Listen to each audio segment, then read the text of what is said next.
Tenemos ya con nosotros a Orlando Avendaño, que es coeditor en jefe de El American. ¿Cómo estás, Orlando? Un placer, amigo.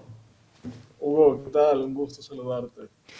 Orlando, publicáis algo muy interesante e importante al mismo tiempo en El American, y es la posibilidad, tras una investigación que habéis hecho, de irregularidades en las próximas elecciones en Colombia. Por cierto, elecciones históricas importantísimas, porque el socialismo chavista de Gustavo Petro podría llegar a entrar en una democracia consolidada como es Colombia.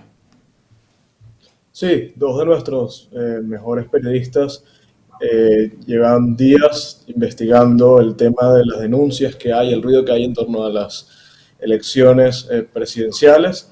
Hace poco más de un mes hubo en Colombia las elecciones legislativas y en ese proceso hubo muchísimas irregularidades. Finalmente, luego de que se dan las elecciones legislativas, al par de días aparecieron un aproximado de 500.000 votos para el candidato Gustavo Petro, y bueno, evidentemente en ese momento se alzaron todas las alarmas, todas las preocupaciones y todo el ruido en torno al proceso electoral. Desde entonces lo que se han ido es acumulando sospechas, ya es acumulando ruido. Entonces todo ese proceso lo relatamos en este reportaje.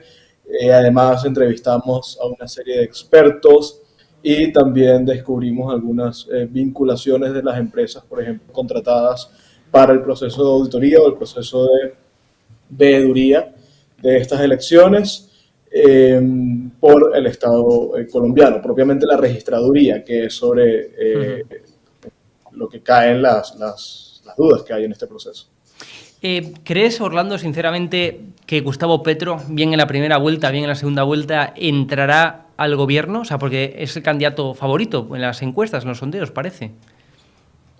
Bueno, es muy probable. La verdad es que hoy, viernes, el escenario no es para nada favorable, es bastante preocupante.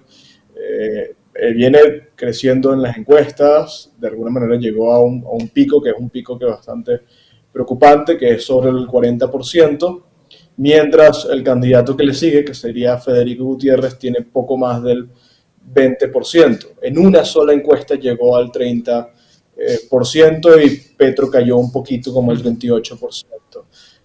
Esto no es para de alguna manera ser entusiastas o alegrarse sobre lo que podrían ser las elecciones. Es muy preocupante.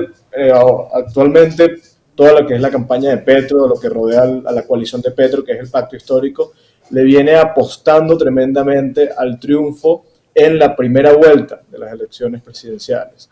Hace un par de días estábamos entrevistando al presidente Andrés Pastrana y él aseguraba que si Petro no pasaba en primera vuelta, es decir, si no lograba en estas elecciones de este domingo más del 50% de los votos, era imposible que él ganara en una segunda vuelta.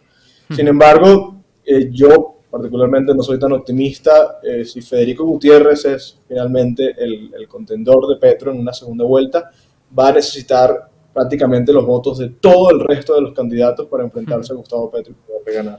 La pregunta, Orlando, es ¿por qué estos, con Gustavo Petro, que son los amigos de Unidas Podemos, los amigos del dictador de Nicolás Maduro, los amigos de todo este chavismo socialista liberticida, que lo único que trata es uno de cortar libertades sociales, cortar libertades económicas y mantenerse en el poder, que es lo único que buscan? Una vez que llegan al poder, viven por y para mantenerse en tal poder. ¿Por qué esta gente es capaz de ganar en democracias consolidadas, desarrolladas como Colombia, en democracias desarrolladas y consolidadas como España y en tantos otros países? ¿Por qué esta gente liberticida llega al poder? Esa es la pregunta que yo me hago siempre. Sí, es lamentable. Colombia llegó a un punto muy similar al de Venezuela en la víspera del triunfo de Hugo Chávez, propiamente en los años 90, cuando la sociedad venezolana despreciaba y estaba completamente harta de su clase política, de la corrupción, de alguna manera que no hubiera renovación de líderes, de la falta de vanguardia, etcétera. Un desprecio y una frustración muy justificada. Lamentablemente en el caso de Venezuela esa frustración y ese desprecio llevó a los venezolanos a optar por una alternativa que era completamente irracional, que era suicida, que fue Hugo Chávez. Hoy Colombia está en una situación muy similar. Los colombianos están hartos de su clase política. Los colombianos, la realidad es que luego del gobierno de Álvaro Uribe, que sin duda alguna ha sido el mejor gobierno de la historia contemporánea de Colombia, vinieron dos gobiernos que fueron terribles. El gobierno de Juan Manuel Santos, que le entregó el país a las FARC y orquestó todos estos acuerdos de paz que fueron la claudicación del Estado, de la sociedad colombiana frente a los grupos criminales. Y luego vino el gobierno de Duque, que en cuanto a indicadores propiamente no ha sido malo, pero en cuanto al aspecto político ha sido terrible. Entonces, no es tanto qué es lo que está ocurriendo, porque Colombia creo que fue el único país, si no me equivoco, que creció el año pasado, luego de la pandemia en Latinoamérica. Es un país con unos indicadores muy buenos, un país que pudo sortear la pandemia, pese a que fue bastante dura para la economía colombiana, pero eso no importa. Lo importante no es lo que esté pasando, sino lo que la gente cree que esté pasando. La verdad es que la percepción en los electores de Duque es que Duque es bastante blando, es que ha sido tibio frente a la izquierda, es que ha permitido el desarrollo de grupos criminales, es que ha permitido el desarrollo de la extrema izquierda, de disturbios, etcétera. Y entre los seguidores de Gustavo Petro se ha consolidado la idea de que Duque es una especie de dictadura latinoamericana. De hecho, hace 2 días Gustavo Petro pudo comparar sin ningún tipo de consecuencias al régimen criminal de Nicolás Maduro, que mata, que tortura, que trafica cocaína, con el gobierno democrático e institucional de Iván Duque. Y no pasó nada. La gente dejó que Petro hiciera esa comparación.